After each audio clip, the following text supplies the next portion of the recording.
जय जगन्नाथ जय श्रीकृष्ण।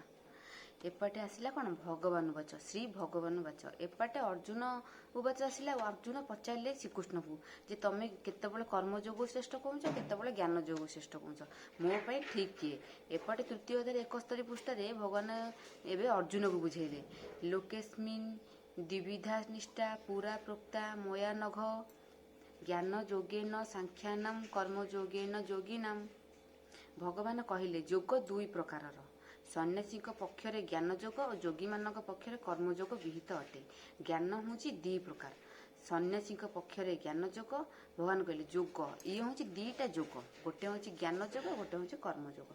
ए दीटा भितर देख गोटे हूँ ज्ञान योग गोटे हूँ योगी मान पक्षरे कर्मयोग जो मैंने योगी से कर्मयोग करेंगे आ जो मैंने सन्यासी से ज्ञान योग करेंगे। ये देखिए कहले आहेय नघ निरतरे निष्ठा जे दुई प्रकारे ब्रह्मर निष्ठा बेनी मते प्राणी कर ये जगते पूर्वरे कहीअछि मुहि जोग दुई प्रकार होई जोग दी प्रकार सन्यासी पक्षे ज्ञान जोग योगी पक्षे कर्म जोग जोग नियम समदमे जार चित्त सदा भमे तेणु निर्मल चित्त प्राणी कर ज्ञान जोग जानी। एठी भगवान उवाच भगवान श्रीकृष्ण को बुझेले जे जोग दुई प्रकार गोटे हूँ ज्ञान जोग गोटे हूँ कर्म जोग। ये अर्जुन को भगवान बुझेले।